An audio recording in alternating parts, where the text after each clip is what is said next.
Good morning student. तो आज हमारा दूसरा टॉपिक है गॉस थ्योरम का। जो अगला हमारा एप्लीकेशन है electric field due to infinity plane sheet of charge thin plate sheet. किसी थिन प्लेट शीट का हमें इलेक्ट्रिक फील्ड निकालना है। तो देखो ये सपोज मेरे पास कोई सरफेस है, यहाँ पे कोई एरिया है मेरे पास, ठीक है। तो इस एरिया में से मैं इस एरिया में से कुछ थोड़ी सी कटिंग कर देता हूँ यहाँ बीच से, ठीक। तो ये मैंने कट कर दिया। अब ये क्या बन रहा है मेरे पास, ये इस डायग्राम से समझिए, ये मेरे पास कोई एरिया था और इस पे कोई चार्ज क्यों डिस्ट्रीब्यूट हो रहा है, यहाँ पे चार्ज डिस्ट्रीब्यूट हो रहा है।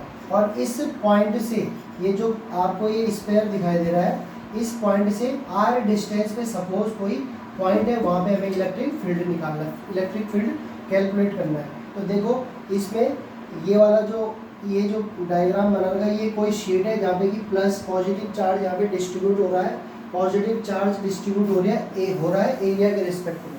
तो जब भी चार्ज एरिया के रिस्पेक्ट में डिस्ट्रीब्यूट होता है, तो हमने पढ़ा है प्रीवियस चैप्टर्स में, उसे इंट्रोड्यूस करते हैं Q बाई ए से। तो चार्ज अगर Q चार्ज डिस्ट्रीब्यूट हो रहा है एरिया के रिस्पेक्ट में, तो Q बाई ए को डिनोट करते हैं किससे, सिग्मा से, और इसको बोलते हैं सरफेस चार्ज डिस्ट्रीब्यूशन। तो यहाँ से क्या होगा, charge is equal to sigma A हमको मिलता है। तो इसका यूज करेंगे हम यहाँ पे। तो देखो हम जानते हैं कि जो गॉस का लॉ होता है वो कहता है, गॉस थ्योरम कहती है फाई जो फ्लक्स होता है वो टोटल चार्ज इनसाइड।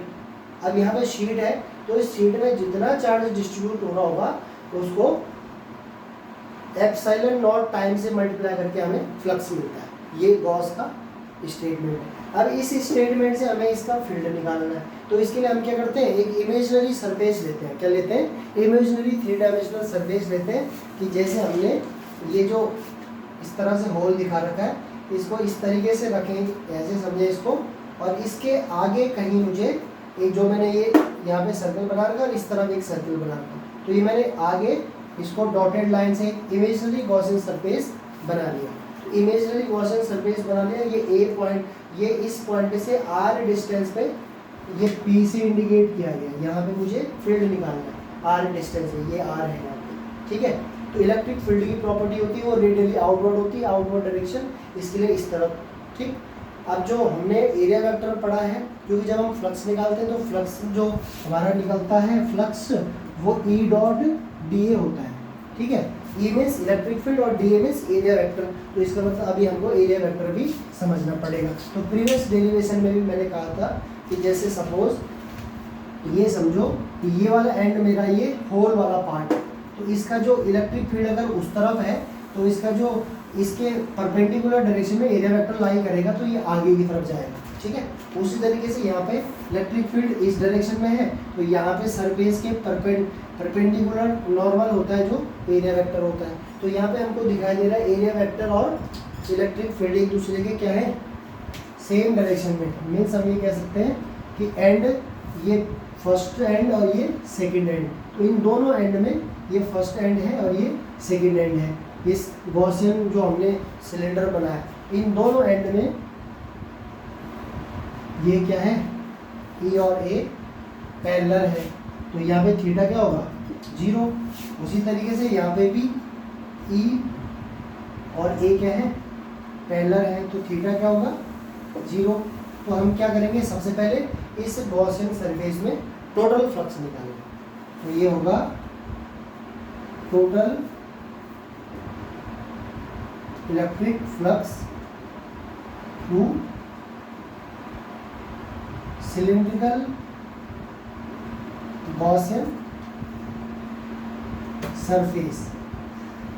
तो टोटल फ्लक्स क्या होता है, phi total is equal to first end का फ्लक्स φ1 प्लस सेकेंड एंड का फ्लक्स φ2, तभी तो टोटल मिलेगा। तो देखो φ1, अब मैंने कहा था जब E और A एक दूसरे के पैरेलल हैं, थीटा 0 डिग्री है, तो फ्लक्स का हम जानते हैं E डॉट dA या E डॉट A होता है। और जब E डॉट A को सॉल्व करते हैं स्केलर प्रोडक्ट को, तो ये होता है EDA cos थीटा, और cos 0 यहाँ पे 1 होता है, तो ये क्या आएगा, EDA यानी EA। यहाँ पे स्मॉल नहीं, कंप्लीट एरिया है तो EA आएगा। यहाँ पे भी EA, यहाँ पे भी EA। तो दोनों एंड में हमको क्या मिल रहा, फ्लक्स क्या मिल रहा है, दोनों पॉइंट में फ्लक्स ये मिल रहा है। ठीक है, इसको रिपीट करना फिर से समझ जाओगे। 0 डिग्री के रिस्पेक्ट में मैं डायरेक्ट लिख रहा हूँ, Q total is equal to EA plus EA, दोनों एंड का फ्लक्स, और इसे टोटल कितना हो रहा है 2EA। ये आपका फर्स्ट इक्वेशन हो गया। अब जैसे प्रीवियस डेरिवेशन में किया था कि यहाँ से हमको फ्लक्स मिल गया E टोटल, जैसे कि हम समझ सकते हैं 5E, और अब हम गॉस लॉ लगाएंगे। तो गॉस लॉ जो ये जो इनसाइड जो हमारा शीट है, ये क्या है, प्लेन शीट है जहाँ पे कि सरफेस चार्ज डिस्ट्रीब्यूशन होगा। तो सरफेस चार्ज डिस्ट्रीब्यूशन में हम क्या करते हैं, Q by A is equal to sigma, तो Q is equal to sigma into A.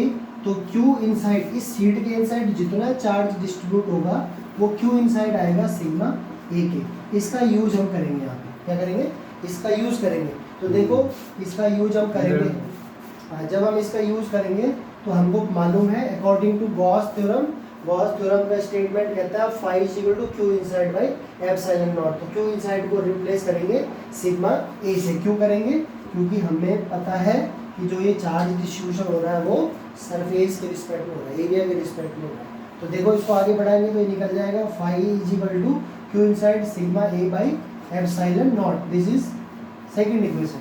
Now from equation number first and equation number 2 we get, देखो पहले वाले इक्वेशन में भी हमको फ्लक्स मिल रहा है, दूसरे वाले इक्वेशन में भी हमको फ्लक्स मिल रहा है। तो दोनों के लेफ्ट हैंड साइड सेम है, तो राइट हैंड साइड भी सेम करेंगे। तो ये मिल जाएगा 2EA is equal to sigma A by epsilon naught. कोई दिक्कत, पहले के इक्वेशन में देखो फ्लक्स मिल रहा है 2EA लिख दिया, दूसरे के उसमें भी फ्लक्स मिल रहा है ये। तो यहाँ से देखो ए से ए को कैंसिल आउट कर दिया, और ये E इज इक्वल टू इसको अपॉन में ले जाएंगे सिग्मा बाई 2 एप्सिलॉन नॉट। तो यहाँ पे देखो हर एक डेरिवेशन करने के बाद हम उसके रिजल्ट में बात करते हैं। तो इलेक्ट्रिक फील्ड हमारा जो मोटिव था इलेक्ट्रिक फील्ड फाइंड करना due to thin plate sheet, तो ये आ गया is equal to sigma by 2 epsilon naught. Sigma क्या है, where sigma is equal to surface charge density, और एप्सिलॉन नॉट क्या है, फर्स्ट चैप्टर का constant absolute permittivity of free space. ये सेटअप कहीं फ्री स्पेस में रखा हुआ है जिसकी वैल्यू होती है 8.854 इंटू 10⁻12।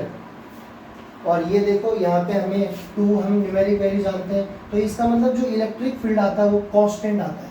इससे हम ये भी समझ सकते हैं इलेक्ट्रिक फील्ड क्या आता है, कांस्टेंट इलेक्ट्रिक फील्ड हमको मिलता है।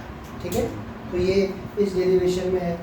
तो ये इसमें सिंपल हमको एक सिमेट्री बनानी है। सिमेट्री में गॉसियन सिलेंड्रिकल गॉसियन सरफेस में टोटल फ्लक्स निकालना है, एंड 1 और एंड बी में उसको सम अप करके फर्स्ट इक्वेशन में फ्लक्स आएगा, दूसरे में गॉस का लॉ लगा के चार्ज डिस्ट्रीब्यूशन अगर लीनियर है तो लीनियर चार्ज डिस्ट्रीब्यूशन सिग्मा, और यहाँ पे लीनियर नहीं है, यहाँ पे सरफेस है तो ये सिग्मा आएगा, पहले वाले में लैम्डा था, इस तरह से।